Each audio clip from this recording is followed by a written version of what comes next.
Bien manger, je vais vous donner une image, c'est manger méditerranéen. Alors quand vous dites méditerranéen, vous voyez notre mer bleue, vous voyez les poissons de la mer, vous voyez des coquillages, vous voyez de l'huile d'olive, vous voyez des fruits, vous voyez des légumes, vous voyez des légumineuses, donc vous voyez du végétal et vous voyez aussi de l'animal. Cet animal marin, car l'animal marin contient des acides gras essentiels, et ces acides gras qu'on appelle oméga 3, ça fait très savant, ce sont des acides gras qui sont essentiels pour la construction du cerveau d'un bébé, qui sont essentiels pour la construction, car c'est jamais fini, du cerveau d'une personne âgée.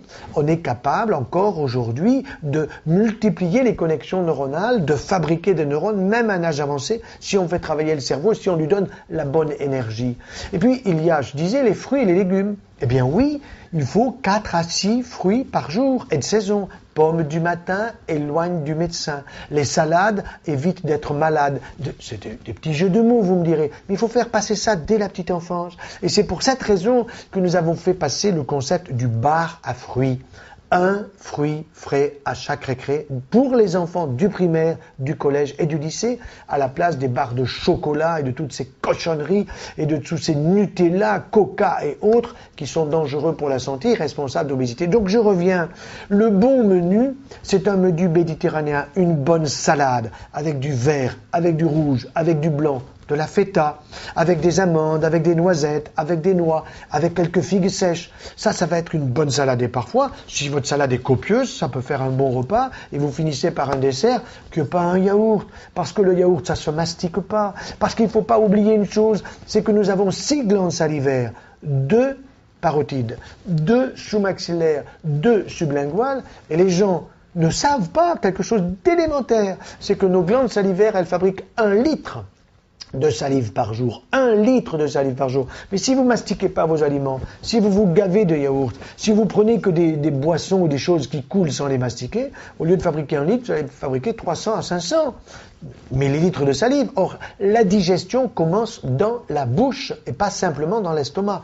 La bouche, avec la salive, qui permet d'avoir, avec les papilles, le goût de l'aliment. C'est pas des vaches qui pleurent ou qui rigolent qui vont vous donner du goût. C'est un bon fromage de brebis, c'est un bon fromage de chèvre, c'est un bon camembert.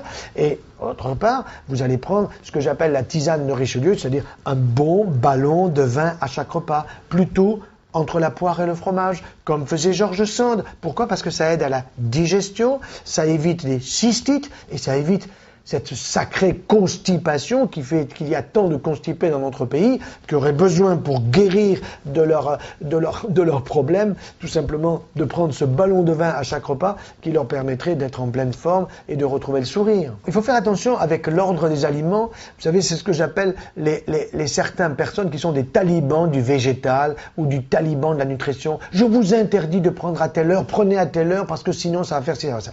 Si, madame ou monsieur qui m'écoutez, ça vous va bien de prendre le fruit au début du repas. Eh bien, prenez-le au début du repas. Si vous préférez le prendre à la fin, prenez-le à la fin. S'il vous donne plus d'acidité au début, c'est qu'il est mieux pour vous à la fin, etc. Donc, il n'y a pas de loi là-dedans. Je pense que nous devons et nous sommes capables, en écoutant notre corps. Écouter son corps, c'est pas simplement, je dirais, écouter de la musique, non, c'est écouter les réactions de son corps par rapport à l'aliment que vous lui apportez, car le corps nous répond.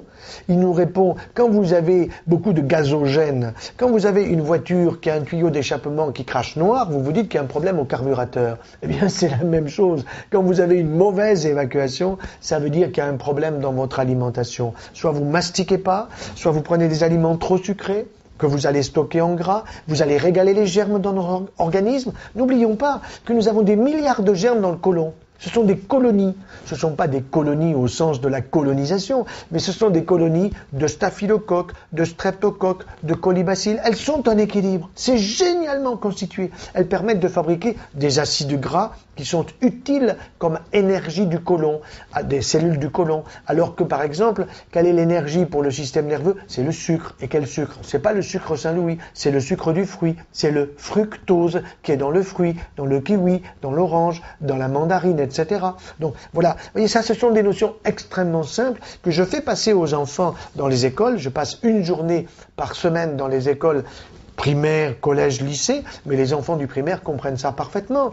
Et vous pensez que tout le monde ne serait pas capable d'entendre cela? Et souvent, c'est les enfants qui font passer le message aux parents, en disant aux parents, à l'école, on m'a donné 2 fruits, un à la récré du matin, l'autre à la récré de l'après-midi, et à la maison, il faut qu'il y en ait 2 autres pour faire ce minimum des 4 fruits par jour, nécessaires pour l'apport vitaminique, minéral, en eau et en oligo-éléments.